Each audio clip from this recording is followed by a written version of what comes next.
د سپوږمۍ تر کلي.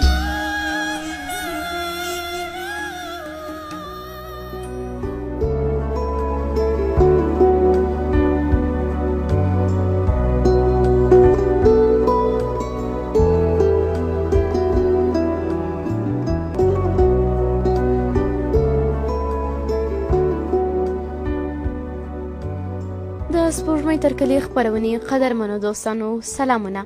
په دې هیله یم چې ټول به روغ جوړ خوشحاله یاست.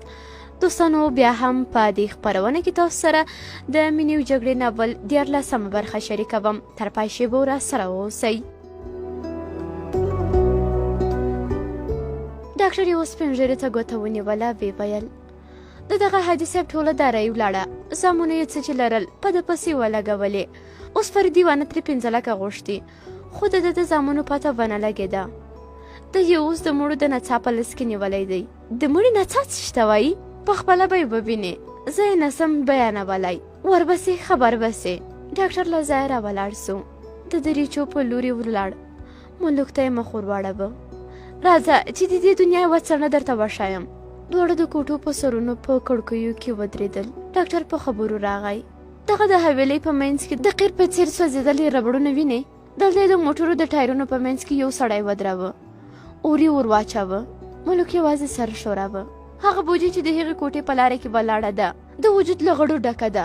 توبه مې دې وي خدایه، په دې څه کوي؟ نه پوهېږم. خلک وایي چې د دې ځای واکمن د وجود له غړو سره هم مینه لري، هم یو ډول عقده. بس د اسیرو ښځو د وجود غړي پرې کوي. نورو نه پوهېږم چې څه یې کوي. یو بل بندي د کړکۍ بیخ ته ناست و. ویې ویل موږ پخپله ولیدلې چې د ښځو د وجود غړي پرې کول او بیا یې مړې کولې. په ملک لړزه ګډه وه، لاسونه او پښې یې رېږدېدل. ډاکټر بیا وویل که ژوندی وي د هغو لرګیو په احاطه کې به د مړو نڅا پخپله ووینې. ورکې که خدای دې نه راویني. ډاکټر په بل لاس کې د کړکۍ پنجره ونیوله، پسې زیاته یې کړه. په مخامخ دیوال یې پرون یو سړی راځړولی و، په سر او لاسونو یې میخونه وبهل. ملک پوښتنه وکړه هغه په کونج کې دا توره خونه ده څه ده؟ هو، هغه کومه جهنمي زیرزمیني ده. څوک چې په هغه توره دروازه ننوتل بیا نه دي راوتلي. وایي چې بله دروازه یې د هغه غره په بیخ کې وتلې ده. خلک وایي چې هلته وینې ډنډ پکښې ولاړې دي. ملک ځای په ځای کښېناست، خپل سر یې په لاسونو کې ونیو. هغه ورځ په ارامه تېره سوه. جبهې جګړه نه وه، یوازې له لږ لرې د درنو وسلو ډزې اورېدل کېدې. په زندان کې هم چوپتیا خوره وه. یوازې غرمه مهال څو کسه اسیران راوستل شول او مخامخ یې زیرزمینۍ ته کوز کړل. ورپسې یې هم د ښځو له کوټو څخه څو مېرمنې له زندان څخه راویستلې. مازدیګر ناوخته یې د یوې بلې کوټې زندانیان هم د دوی کوټې ته راوستل. ویل کېدل چې 15 ښځې یې نورې راوستې دي او په نورو کوټو کې نه ځایېږي، ځکه د هغې بلې کوټې زندانیان د هغې کوټې نه راویستل. ملک په لومړي نظر د اسیرانو په ډله کې قومندان هاشم وپېژاند. د روغبړ په وخت کې ملک له غصې مخ بلې خواته واړوه. هاشم پرې شکمن سو، په خپل ځای کښېناست. ملک یې وپېژاند. دا ته یې؟ خدای چې څوک نه یې وژلی، بې وسه بنده یې نسي وژلی. هاشم په غوسه وویل د تا لکه د پښې 2 ساګانې دي، 6 دې ختلي دي، 1 دې دې ځای ته پاته ده. نورو بندیانو چې تر اوسه یې په حیرانۍ سره د دوی خبرو تر غوږ نیولی و، هاشم د کوټې یوې سر او ملک بل سر ته بوتلل. په تک تک کې ملک په لوړ آواز وویل خدای دې ما او تا له دې ځایه دواړه ژوندي وباسي، بیا به سره وګورو. هاشم له غوسې وخندل. واه واه، مچ به څه وکړي، پیاله به دې در مرداره کړي. ته څه وایې؟ بیا لږ په لوړ غږ پسې زیاته کړه زه به ځم، خو د تا به دا ځای وي. نورو بندیانو په دواړو منت وکړ. وشرمېږئ، د مرګ په وخت کې هم کینې له زړونو نه باسئ. په کوټه کې نیمایي بندیان د یوه او نور د بل شاوخوا راټول سول او د دوی دواړو خبرې یې واورېدلې. ملک نه پوهېده دا ځای چې سهار یې تړلې سترګې راوستی و کم ځای دی. خو کله چې د ډاکټر سترګې خلاصې کړې له ماتې کړکۍ یې د باندې وکتل. چیغه یې کړه واه، دا خو زموږ مکتب دی. بیا یې دا نورو ته خپلې تېرې خاطرې یو یو ورپسې وویلې، خو چا یې خبرو ته غوږ ونیو. ډاکټر د کړکۍ خواته ودرېد. 12 کاله مې دلته درس ویلی دی، لکه خپل کور داسې مې دی. وهی دا خو ډول سوځېدلی دی. ډاکټر داسې خبرې کولې لکه چې دلته په خپله د سیل لپاره راغلی وي، خو وسلوال نورو خبرو ته پرې نه شود. په ولیو کې یې د کلاشینکوف کنداغ وواهه. ویې ویل چپ سه، یا د پلار کور دې دی، اوس به ته هم ورسره یو ځای وسوځې. د ډاکټر او څو نورو لاسونه شاته وتړل. بل ټوپکوال ته یې وویل دوی سره کانتینر ته بوځه. ملک چې لا لاسونه یې نه وو ورتړلي د دروازې خواته ولاړ و. د ټوپکوال څخه یې اوبه غوښتې. ټوپکوال په تمسخر وخندل. تلوار مه کوه، اوس ټولو ته اوبه ورکوم. ملک په زاریو وویل ډېر تږی یم، ان د شپې لا تندې اخیستی وم. ټوپکوال وویل ورخطا کېږه مه، داسې اوبه به درکړم چې ټول عمر دې نه وي څښلي. بل ټوپکوال ته یې مخ ور واړاوه، ویې خندل. اوبه لرې؟ هو لرم یې، خو ګیلاس نسته. ټوپکوال د دروازې مخې ته په کونج کې د اوسپنې کباړ ته اشاره وکړه، ویې ویل دلته به کوم ډول څه شی وي؟ څه په طلایي ګیلاس کې خو به اوبه نه ورکوې. بل ټوپکوال د اوسپنو لمبار څخه اوسپنیز قوطی راباخیست. د دیوال شاته ولاړ. څو شېبې وروسته د اوبو قوطی د ملک مخې ته ونیو. ها واخله، اوبه تازه دي، نورو ته راسه له نل څخه ورکوو. ټوپکوال مخصوصه خندا وکړه. ملک یو ځل ټوپکوال او بیا قوطي ته وکتل چې خولې ته یې نږدې کړ. زړه یې راهسک سو. قوطی یې بیرته ټوپکوال ته ونیو. ټوپکوال په غوسه سو. زه لکه چې ستا مزدور یم، اوس به یې حتما شې. دا نورو ته یې سترګه ووهله، پسې زیاته یې کړه دا خو څه خوشې اوبه نه دي. او په ملک یې کلشینکوف پورته کړ. ملک سترګې پټې کړې. د ژړو اوبو قوطی یې خولې ته یووړ. په شونډو یې بدې ولګېدې. یو غړپ یې وکړ، خو تر ستوني یې تېر نه کړ. ټوپکوال وغوړېده. وچړه د سپیزو. ملک مخکینی غړپ هم تو کړ. ژړغونه یې وویل دا خو اوبه نه دي، دا خو.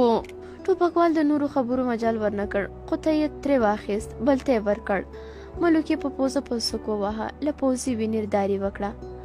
ټوپکوال په خېټه کې په لغته وواهه. کلشینکوف یې پورته کړ، خو ویې نه واهه. بیرته یې له ځایه راولاړ کړ. قوطی یې ورته ونیو. په بل لاس یې د ملک د سر وریښتان ټینګ ونیول. قوطی یې په خوله کې ورتش کړ. ملک ځای په ځای کښېناست. له خولې ژېړې اوبه روانې وې. دوه ټوپکوالو د پاتې کسانو لاسونه هم وتړل. د باندې په لوی میدان کې چې وخت د ښوونځي سپورتي میدان و، ډېر کسان راغونډ سوي ول. د میدان په منځ کې یو جسد چې سر یې نه و پروت و. د ملک ترڅنګ سپین ږیري سړي مړي ته ګوته ونیوله. د مړي نڅای دا وي. د میدان په بر سر کې یو له ونې ټیټ چاغ سړی چې څوکړه ږیره یې ګرګوټې سوې وه ولاړ و. هم د خلکو ته جزاوي ټاکلې. ډاکټر او 10-12 کسان یې کانتینر په لوري بوتلل. تر کانتینر لاندې د مخه د تیلو سر خلاص بیلرونه یې ښودل سوي ول چې دوی پسې د کانتینر دروازه وتړله او ترې لاندې یې اور بل کړ. له لرې د ډزو اواز راته. ښایي له دې خاطره دوی هم زندانیانو ته په جزا ورکولو بیړه کوله. زندانیان یې په څو ډلو وویشل. ښځو ژړل، خو نور غلي ولاړ ول.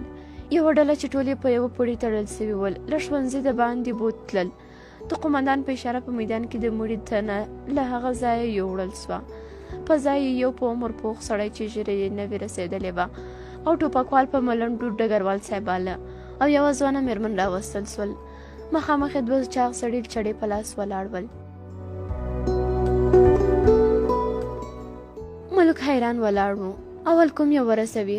ورسره مېرمنې پټ پټ ژړل. په مخ یې وښې لارې روانې وې. نو یې د تللو سیک نه درلود. د باغ غوږ له دیوال سره تاسیا واسیا کښېناست. ملک ورسره بل ملګری نه و کتلی. د هغه ټپي لاس تړلی و، خو وینې ترې روانې وې. د ملا د ټپونو وینه چې وچه سوې وه کمیس له زخمونو سره سرش سوی و. د موزنګ د غرمې په جګړه کې بلې ډلې نیولی و. همدغې ډلې په هغه ښوونځي هم یرغل کړی و. هلته ګډوډي جوړه وه. د زندان مسؤلینو د زندانیانو د یو ځای وژلو امر ورکړی و. له هرې خوا ډزې وې. ملک او 4 نورو کسانو د شیرشاه مینې د ورانو کورونو له لارې ځانونه تر دې ځایه را رسولي ول. 2 کسان چې یوې په پښه زخمي وو همدلته ترې جلا سول او د چلسوتن په لوري ولاړل. دلته په سړک موټر نه معلومېده. یو ځل ډیډسن موټر راغی، په بیړه یې تیر سو. دوی بیا روان سول. ښځه ګوډه ګوډه تله. په پښو یې وینې راماتې وې. ملک خپل رومال ورکړ چې زخم پرې وتړي. مېرمنې وویل چې زخمي نه ده.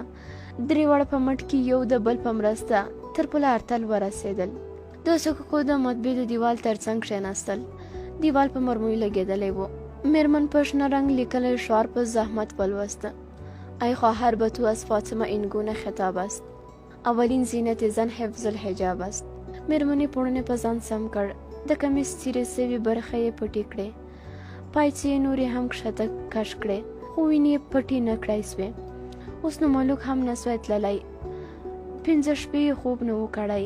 په لاره یې څو ځایه وژېړې اوبه قی کړې. له سهاره لا بېحاله و. تر اوسه یې د ځان د خلاصون لپاره ځان کلک کړی و.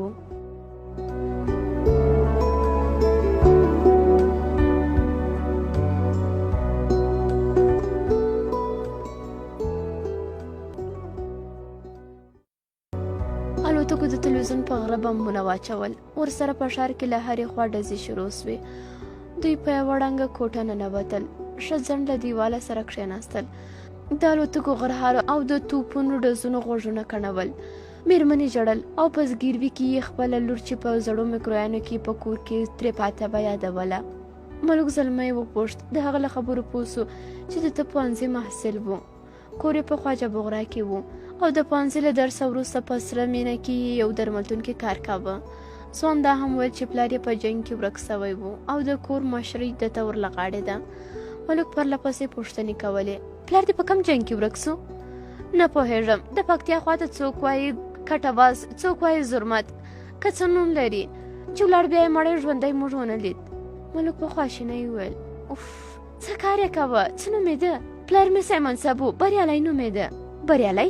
هو ولې؟ ملک په چرت کې سو. څه یې ونه ویل. اتل بیا وپوښت څنګه دې داسې پوښتنه وکړه؟ تا ته څه پته سته؟ ملک له ځایه راولاړ سو. د دروازې خواته ولاړ. شاوخوا یې وڅارله. په کوڅه کې څوک نه تر سترګو کېدل. ډزې غلې سوې وې. له لرې د توپونو ډزې اورېدل کېدې. الوتکې نه وې، خو د غرو له سرونو د هوایي دفاع وسلو خال خال ډزې کولې. ملک له دروازې را وګرځېد. د خبرې اړولو لپاره یې دا موقع ښه وګڼله. ویې ویل جنګ نسته، ځو. یاسمین له ځایه را ولاړه سوه، خو اتل پرېښودونکی نه و. تقریبا په زارو یې وویل تا ته حتما زما د پلار مړی او ژوندی معلوم دی، ولې نه راته وایې؟ ووایه. د ملک مخې ته ودرېد. پسې زیاته یې کړه هډونه مې خبر دی چې ژوندی نه دی، خو تر اوسه مې والله که بیا خیرات پسې کړی وي یا اسقاط. ملک ورو وویل راځه چې ځو، اوس ما او ستا مړی ژوندی هم نه دی معلوم. نه، ما چې د پلار نوم واخیست ته داسې بلقم سوې. یاسمین د باندې وتلې وه. ملک ورپسې ووت. په دروازه کې یې یوازې دومره وویل راځه، ما ته نه دی معلوم، بریالی زما یو بل خپلوانو، ما ویل هغه یادوې. دوی بیا د یوه دیوال تر څنګ غلي غلي روان سول. له یوې کوڅې په کډه بار موټر راووت. دوی د سړک په منځ ورته ودرېدل. موټر خیرخانې ته کډه رسوله. ملک او بل سړی په دې افغانانو کې ترې کوز سول. د کور په خاوند او موټر یې ومنله چې یاسمین میکرویانو ته ورسوي. ملک او زخمي اتل سا په سا جمهوریت روغتون ته ورسېدل. د روغتون د کړکیو شیشې ماتې وې. یوه نیمه کړکۍ په پلاستیک پوښل سوې وه. شاوخوا هېڅوک نه ول، خو په روغتون کې څو کسه ډاکټران ول. زخمیان په خونو او دهلیزونو کې پراته ول. زخمیان ډېر ول. ملک او اتل په دهلیز کې کښېناستل. ملک په زوره د ډاکټرانو کوټې ته ننوت. ډاکټر ملک ته وویل ته باید الیاباد ته تللی وای، ستا تکلیف عقلي او عصبي دی. ملک په لوړ اواز وویل عقل په تاسې کې نسته، مسلماني په تاسې کې نسته، سړي مړي تاسې خاندئ. ډاکټر څه ونه ویل. د اتل د زخمونو په مینځلو بوخت سو. ملک ځان او ډاکټرانو ته ښکنځلې کولې. ډاکټر سر وښوراوه. دا بل ډاکټر ته وویل تکلیف یې زیات دی. ملک هماغسې له ځانه سره غړمبېده. د دهلیز په کونج کې په اوږده چوکۍ کښېناست. کنځای د زخمیانو په زګیرویو کې ورکې سوې. د ناروغانو له منځه پرې غږ وسو ماما. ملک په هغه لورې وکتل. د زخمیانو په منځ کې هېواد یې وپېژند. و خدایه، هېواد دی. په هېواد ورټیټ سو. څو وارې په مخ ښکل کړ. شکر چې ته ژوندی یې. هېواد له سترګو اوښکې روانې وې. په ژړا کې وویل کاش چې ژوندی نه وای. ولې؟ هېواد څه ونه ویل. اوښکې یې نه تم کېدې. د ملک پام سو چې دنګ او ښکلی هېواد تر تورې کمبلې لاندې څومره لنډ ښکاري. کمبله یې پرې ایسته کړه. د هېواد دواړه پښې نه وې. نور ځان یې په پلستر پوښل سوی و. د هېواد د ناامیدۍ د ژړا آواز لوړ سو. ملک پټه خوله ورته ولاړ و. هېواد اوښکې تویولې. ملک بې حرکته ولاړ و. تېر منی د لاندو په وخت کې د کابل په لاره کلي ته تلم. زما د لارې ملګری اجمل ډېر هیله لرله چې کابل یو ځل به وویني، ځکه خو د کابل په لاره راغلو. ما د کابل جګړې څه لیدلې وې او د نورو مې کیسې اورېدلې وې. نو غوښتل مې چې کابل به وینم، خو اجمل رنډ و. ویل یې څو چې د خپل مینې کور کابل ونه وینم زړه مې نه قرارېږي.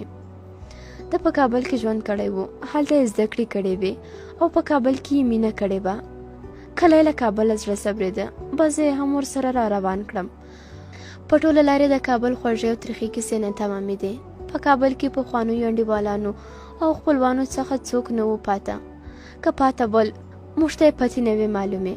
په پښتونستان هوټل کې مو یوه کوټه ونیوله. زما کمزوری زړه د ویجاړ کابل د لیدلو توان نه درلود، ځکه خو مې د کابل په ښار کې له اجمل سره ملګرتیا ونه کړه. اجمل مازدیګر ستړی ستومانه کوټې ته راغی. له لوېدلو سترګو یې پوه سوم چې څه پرې سوي دي. سهار یې چې د میوند واټ ویجاړه ماڼۍ لیدلې وې، هماغلته یې ضعف کړی و. چا له کوم درملتون څخه درمل ورته راوړي ول. له هغه ځایه په شیرشاه مینه کې د خپلې مینې کور ته تللی و. پاتې ورځې د هغې د وران کور د خاورو په کوټ په ژړا تېره کړې وه. ما ورته وویل څنګه انشاءالله اوس خو به دې زړه صبر سوی وي، زیاتې خو به کلي ته ځو. د لاس ویلې سره راته وویل زړه خو مې دی چې اوس حرکت وکړو. خو ما ورته وویل خو دې هم راته ووایه، له تا یوه هیله لرم، ته به یې راسره منې، مهرباني ووایه. د په زارو یې وویل بس چې سبا شیرشاه مینې ته راسره ولاړ سې، زما د لیلما کور ووینې، هلته به څه وکړو؟ تا خو نن ولید، لا زړه دې نه دی صبر؟ ما خو دا حالت لیده ځکه نه در سره ګرځېدم. راسره ولاړ سه، که دې راسره ژړل نه، زما د هیلو هدیره خو به ووینې. زه به یې هم وروستی سلام وکړم. سبا سهار وختي شیرشاه مینې ته ولاړو. د اجمل اوښکې نه تم کېدې، د خاورو په ډېرۍ ناست و، اوښکې یې تویولې. ما نسوی کولی تسلي ورکړم. له خپلو اوښکو سره مې پرېښود. زه د خاورو له ډېرې راکوز شوم. د یوې وچې ویالې په غاړه کښېناستم. اجمل په ژړا ژړا کې له خاورو خپل جیبونه ډک کړل. خواته یې ورغلم، همداسې مې پټه خوله تر لاس ونیو او را روان مې کړ. په سلګو سلګو کې راته وویل د یار غم به په تنها صورت زغممه، دا بې درده لم به نه راخبرومه. د یار غم په تنها صورت زغممه، دا بې درده لم به نه راخبرومه. د یار غم په تنها صورت زغممه، دا بې درده لم به نه راخبرومه، دا بې درده لم به نه راخبرومه.